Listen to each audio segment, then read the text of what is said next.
It was just past 3 a.m. on September 22, 2020. Laredo, Texas was quiet, still. Then came the call. Joel Pellot, husband, father, respected nurse anesthetist, was on the line with 911. His voice shook as he reported that his wife, Maria Munoz, wasn't breathing. He said she had taken too many prescription pills. Paramedics rushed to the scene. A two-story suburban home, calm on the outside, but inside, a woman lay unresponsive on the floor.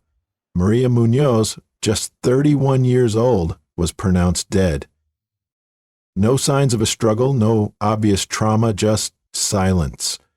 Joel told them it was an overdose, that Maria had been struggling, that she had taken clonazepam and went to sleep, never to wake up. But something about the scene felt off. The story didn't sit right with first responders, and as the investigation began, doubts started to surface. Maria's death didn't look like suicide. It didn't feel like an accident, and when the autopsy report came back, it confirmed what many had feared. There were no pills in Maria's system. Instead, there was something else, something far more lethal, and something only one person in that house had the knowledge and the access to use. This wasn't an overdose, this was murder. If you're captivated by true crime stories and want to stay updated on the darkest cases, be sure to subscribe to the channel and turn on notifications. We release in-depth crime documentaries just like this one, uncovering the chilling details behind real-life mysteries. Don't miss out. Hit that subscribe button now. Before the tragedy that made headlines, there was Maria, a woman whose life story deserves to be told. Maria Eugenia Munoz was born into a loving family that placed a strong emphasis on faith, education, and community in Puerto Rico. From a young age, she exhibited a natural empathy and kindness that endeared her to everyone she met. Her introspective nature led her to seek understanding and connection in all aspects of her life. Determined to make a difference, Maria pursued a career in nursing. She enrolled in rigorous training programs, dedicating herself to the demanding studies and hands-on experiences required in the medical field. Her hard work paid off as she earned her qualifications, becoming a registered nurse. Colleagues admired her dedication, noting how she seamlessly combined technical skill with genuine compassion for her patients. Maria's passion for helping others was evident in her work. She approached each patient with care and respect, often going beyond her duties to ensure their comfort. Her supervisors recognized her as a valuable asset to any medical team, and her peers often sought her guidance and support. Beyond her professional life, Maria had a rich inner world. She was an avid writer, filling journals with her thoughts, dreams, and reflections. Writing was her sanctuary, a place where she could process her experiences and emotions. These journals would later provide profound insights into her personal journey, revealing the depth of her character and the challenges she faced. Friends and family saw Maria as the cornerstone of their circles. She was the one who remembered birthdays, organized gatherings, and offered a listening ear during times of trouble. Her love was deep, and she invested wholeheartedly in her relationships. Yet, beneath her warm exterior, Maria carried her own burdens, ones she often kept hidden from those closest to her. It was during her nursing career that Maria crossed paths with Joel Pellot, a fellow medical professional. Their meeting seemed serendipitous, two dedicated individuals brought together by their shared commitment to healthcare. Little did Maria know, this encounter would set the stage for a complex and ultimately tragic chapter in her life. To understand the depths of this tragedy, we must first explore the life of Joel Pellot, a man whose outward charm concealed a more complex reality. Born and raised in Puerto Rico, Joel Pellot was an intelligent and ambitious individual. He pursued a career in the medical field, enrolling in nursing school to establish himself in healthcare. His dedication and hard work were evident as he navigated the rigorous demands of his studies, aiming to make a meaningful impact in patient care. During his time as a nursing student, Joel's path crossed with Maria Munoz, a practicing nurse who shared his commitment to healthcare. Despite an 11-year age difference, their mutual passion for the medical profession fostered a connection between them. Maria was drawn to Joel's charisma and apparent dedication, seeing in him a partner who shared her values and aspirations. Their professional interactions soon blossomed into a personal relationship, setting the stage for a partnership that seemed grounded in shared goals and mutual respect. However, as their lives became more intertwined, subtle dynamics began to emerge, nuances that would later reveal deeper complexities in their relationship. As we delve further into their journey together, the initial allure of Joel's charm and professionalism begins to unravel, exposing underlying currents that would ultimately lead to a devastating conclusion. In 2011, Maria Munoz and Joel Pellot exchanged vows, embarking on what many believed would be a lifelong journey together. Shortly after their wedding, the couple made a significant move from Puerto Rico to Laredo, Texas, a decision driven by Joel's burgeoning career opportunities in the medical field. Upon settling in Laredo, Joel secured a prestigious position as a certified registered nurse anesthetist at Laredo Medical Center. His role was both demanding and esteemed, placing him in the operating rooms where he administered anesthesia and monitored patients during critical procedures.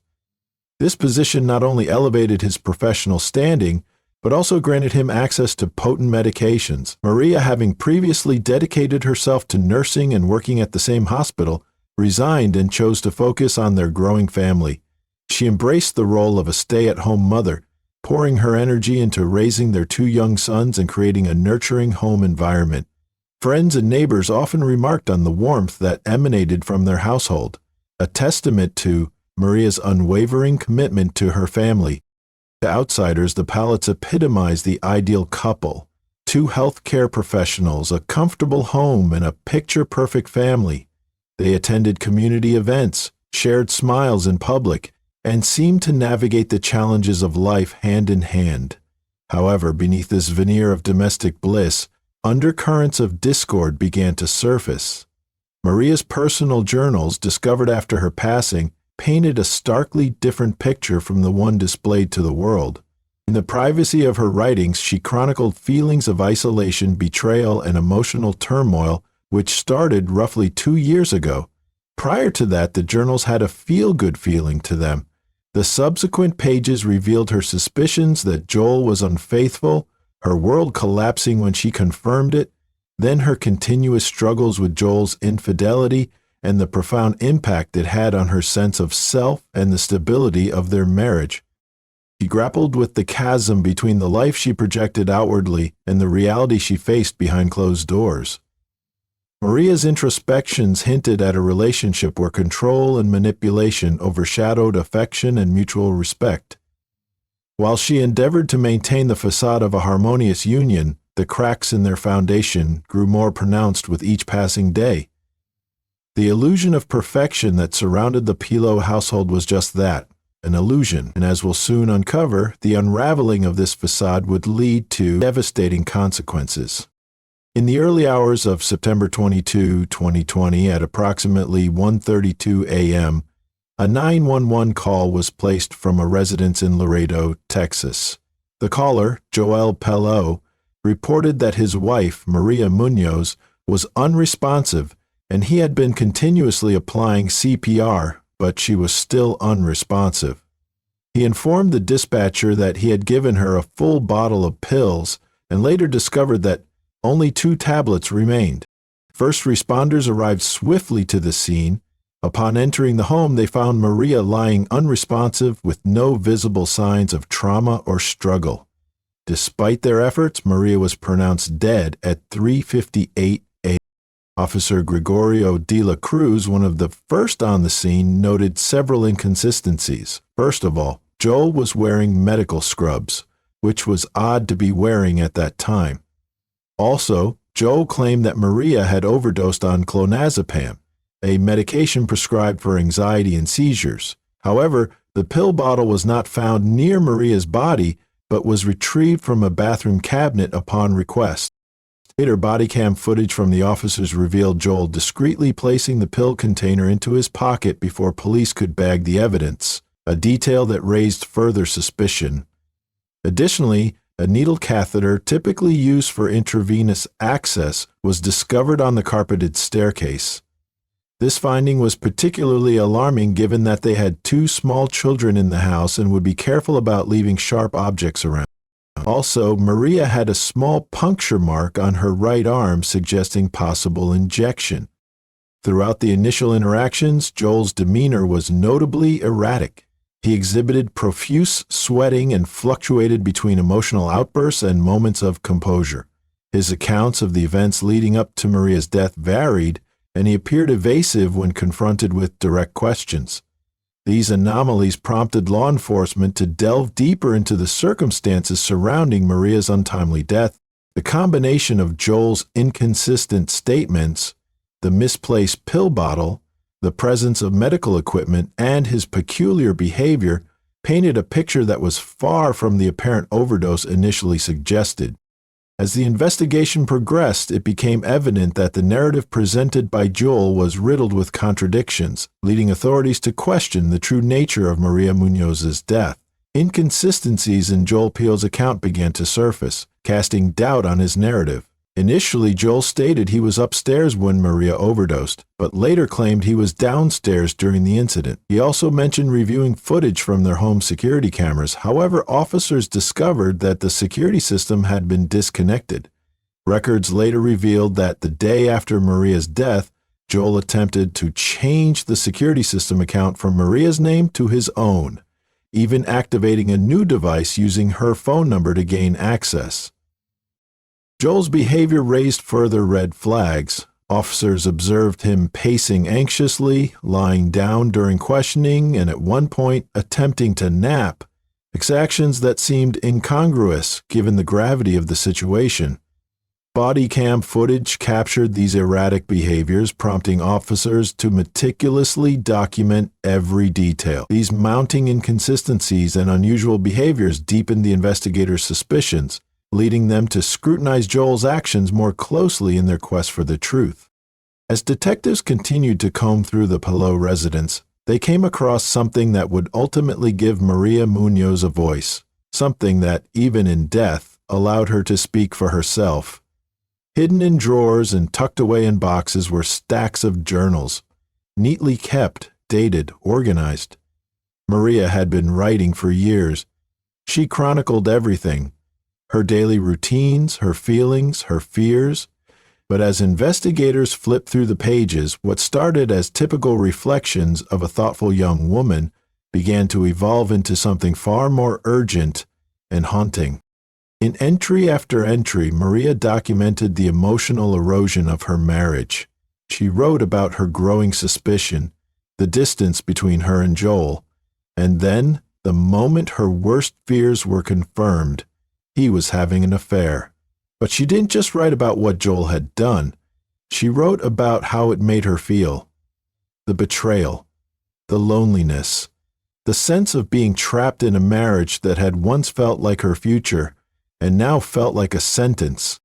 She described the subtle ways he made her feel small, the control, the lies, how she had slowly begun to question her own worth, not because she believed she was unworthy, but because Joel's behavior had chipped away at her self-esteem, one cold silence at a time. Yet, through all of it, her writing remained clear, introspective, intentional. She wasn't spiraling, she wasn't unstable. In fact, Maria was planning a way out. She wrote about finding the strength to leave, about protecting her children, about wanting to build a life without the constant fear, the emotional manipulation, the deceit. She knew something was wrong. She had known for a long time. And while she kept many of these thoughts to herself on the outside, the people closest to her began confirming what the journals had already revealed. Friends later told police that Maria had confided in them about Joel's infidelity, about how isolated she had felt, about how he could be charming in public and dismissive behind closed doors. He'd talked about leaving before. She had made plans. She was afraid, but she was determined. Her words were not the words of a woman who wanted to die. They were the words of someone who desperately wanted to live, but who no longer felt safe with the person she shared her life with. Maria's journals became the heartbeat of the investigation. They told a story Joel never expected anyone to hear, and now They would help investigators piece together the truth about what really happened in that house and who Maria Munoz truly was. As investigators delved deeper into Maria Munoz's tragic death, a name repeatedly surfaced: Janet Arredondo. Janet was a surgical nurse at Laredo Medical Center, the same hospital where Joel Pellot worked as a nurse anesthetist. Their professional paths crossed frequently, leading to a relationship that extended beyond the confines of the hospital. This relationship began around October 2018, coinciding with the birth of Joel and Maria's second son, Valentino. Despite being aware of Joel's marital status, Janet became romantically involved with him. Their affair was not a fleeting indiscretion. It was marked by significant events that underscored the depth of their involvement. By March 2019, the pair embarked on a 2-week European vacation, exploring destinations like Spain, Greece, and France. Such trips painted a picture of a couple deeply entwined, making plans and sharing experiences that extended beyond a mere workplace dalliance. The night Maria died, Janet was at her own residence, unaware of the unfolding tragedy. Her first inkling of the situation came when Laredo police contacted her, informing her of Maria's death. In her initial interview with law enforcement, Janet acknowledged her romantic relationship with Joel, but maintained a stance of limited knowledge regarding his personal affairs. She portrayed herself as a partner who was, to some extent, kept in the dark about the intricacies of Joel's marriage and the events leading up to Maria's death. However, as detectives pressed further, inconsistencies began to emerge. One particularly alarming detail was Janet's admission that Joel had been residing with her for several months prior to Maria's death. This cohabitation indicated a level of commitment and entanglement that complicated the narrative. Furthermore, Janet revealed that shortly after Maria's passing, Joel requested her to delete surveillance footage from her home covering the night of September 21 and the early hours of September 22. This request raised significant red flags for investigators, suggesting potential attempts to obscure evidence. In the wake of Maria Munoz's sudden and tragic death, the Laredo Police Department sought definitive answers. The initial scene presented by her husband Joel Pellot suggested a possible overdose on clonazepam. However, seasoned investigators sensed discrepancies that warranted a deeper examination. To unravel the truth, they turned to the most telling piece of evidence available: Maria's own body. An autopsy was meticulously conducted, aiming to shed light on the circumstances surrounding Maria's untimely demise. The medical examiner's findings were both revealing and alarming. Contrary to Joel's assertions, there was an absolute absence of clonazepam in Maria's system. Instead, the toxicology report unveiled a lethal concoction of potent anesthetic agents: propofol, ketamine, morphine, demerol, Versed, lidocaine, and narcolepsine. These substances are not typically found outside of controlled medical environments, especially not in combination. Their presence painted a grim picture, one that starkly contrasted with the narrative of a simple pill overdose. Delving deeper into the toxicology results, the concentrations of these drugs were particularly telling. Propofol, for instance, is a powerful sedative, hypnotic agent used to induce and maintain anesthesia during surgeries. In controlled settings, it's administered with precision, given its narrow therapeutic window and the potential for severe respiratory depression.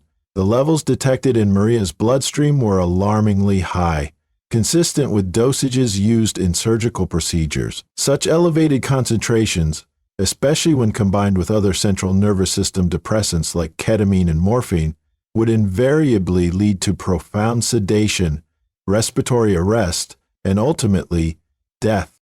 Further examination of Maria's body revealed a subtle yet significant detail: a small puncture mark on the crease of her right elbow.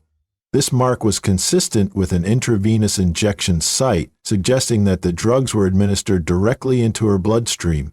Given the rapid onset of action of agents like propofol when delivered intravenously, Maria would have succumbed swiftly after administration. The precision required to administer such a combination intravenously pointed unequivocally to someone with specialized medical training. This revelation narrowed the scope of the investigation considerably. Access to such drugs is stringently regulated, typically limited to anesthesiologists, nurse anesthetists, and certain surgical personnel. Joel Pellot, as a certified registered nurse anesthetist at Laredo Medical Center, not only had the requisite training, but also the access to procure and administer these very substances. Colleagues later testified that Joel had been observed taking anesthetic drugs home from the hospital, a blatant violation of medical protocols and ethics. This breach of conduct further implicated him, suggesting premeditation and a gross abuse of professional privilege. Armed with this newfound perspective, law enforcement approached Janet for a second interview. This time, the tone was markedly different. Detectives presented the possibility that, given her close association with Joel and the emerging evidence, Janet could potentially face implications in the case. Confronted with this reality, Janet's demeanor shifted and she became more forthcoming. In exchange for immunity from prosecution, Janet agreed to cooperate fully with the investigation. Her subsequent revelations were both shocking and illuminating. She disclosed that Joel had been procuring anesthetic drugs from the hospital and bringing them into their shared residence. These substances included powerful medications such as Versed, propofol, ketamine, fentanyl, lidocaine, morphine, and Demerol, all drugs found in Maria's system. Janet admitted that both she and Joel engaged in the recreational use of these drugs, administering them to themselves and occasionally to each other. She confessed that her initiation into this dangerous practice coincided with her relationship with Joel, highlighting his influential role in these activities. Furthermore, Janet recounted a conversation with Joel following Maria's death, wherein he admitted to removing an IV catheter from Maria's arm before emergency responders arrived. This admission was particularly damning, suggesting a deliberate attempt to tamper with or conceal evidence. Janet also mentioned a drive with Joel during which she inquired if he had disposed of the IV catheter and vials in the sewage system. Joel's response was cryptic, indicating that such an action would have been prudent, further implicating him in potential evidence tampering. Janet's testimony provided investigators with critical insights into Joel's behavior, his access to and misuse of potent medical substances, and the dynamics of his relationships. Her cooperation became a cornerstone in building the case against Joel, shedding light on a web of deceit, manipulation, and tragic consequences. The autopsy findings, combined with the toxicology report, painted a damning portrait. Maria's death was not the result of self-inflicted harm or accidental overdose. Instead, the evidence pointed to a calculated act, executed with clinical precision by someone intimately familiar with the pharmacodynamics of the drugs involved. The presence of multiple anesthetic agents, the method of administration, and Joel's exclusive access and knowledge coalesced into an inescapable conclusion. Maria Muñoz's life was deliberately and methodically taken. As the investigation progressed, these medical revelations became the cornerstone of the case against Joel Pellot. They not only debunked his initial claims, but also provided prosecutors with the concrete evidence needed to pursue justice for Maria. The silent testimony of her own body spoke volumes, revealing a truth that could not be ignored, a truth that demanded accountability.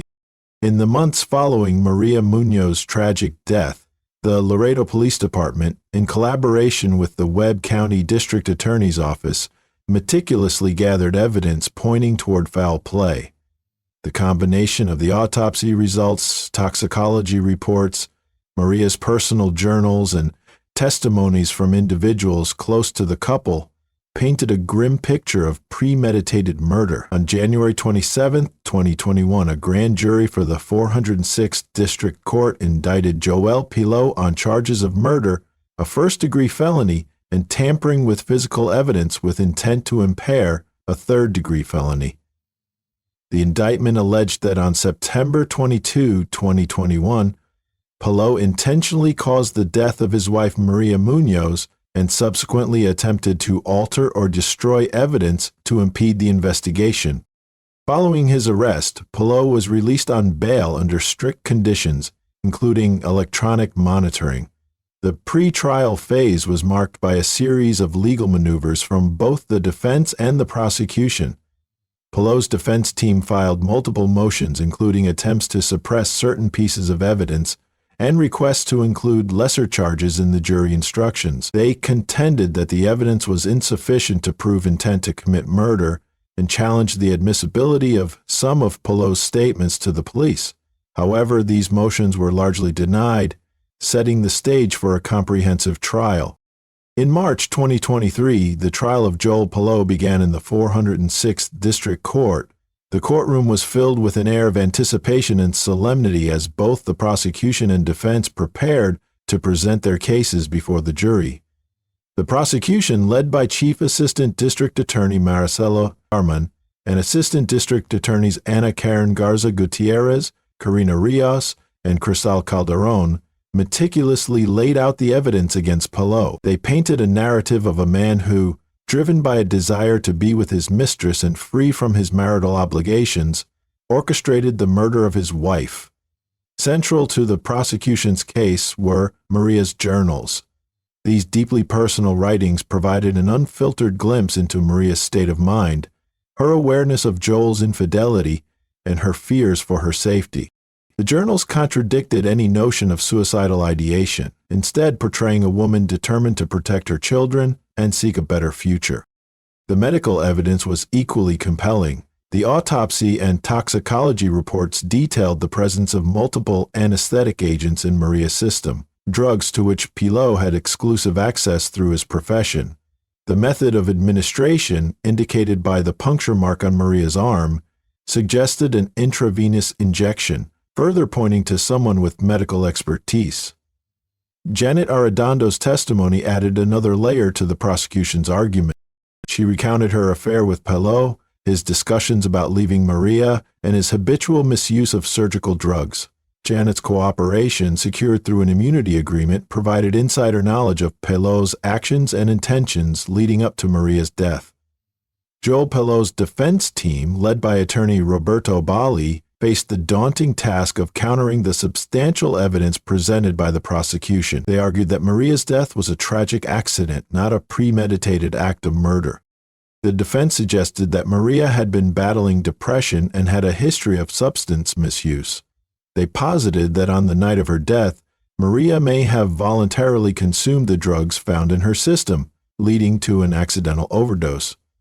Pellot's actions, they contended, were those of a concerned husband attempting to revive his wife, not a calculated murderer. To support this narrative, the defense highlighted instances from Maria's past that indicated emotional distress. They also questioned the reliability of Janet's testimony, suggesting that her involvement with Pellot and her own drug use might have influenced her statements. The first officers on the scene testified about Pellot's suspicious behavior, including his inconsistent statements and attempts to manipulate evidence. Forensic pathologists and toxicologists detailed the effects of the drugs found in Maria's system, emphasizing that such a combination would be lethal and unlikely to be self-administered without medical knowledge. Investigators presented data showing attempts to delete digital records and tamper with surveillance footage, actions that pointed toward a cover-up. After 9 days of testimony, the case was handed over to the jury.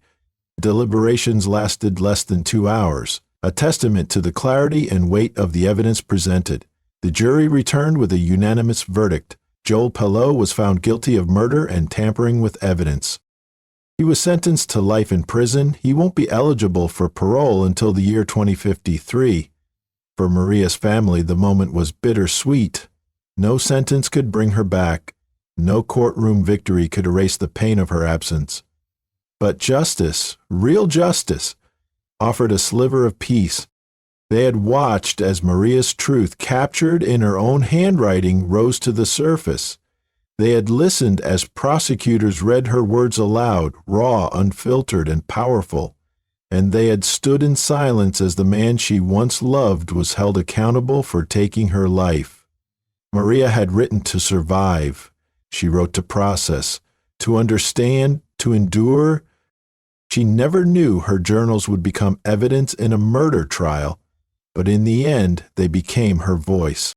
And that voice brought her killer to justice.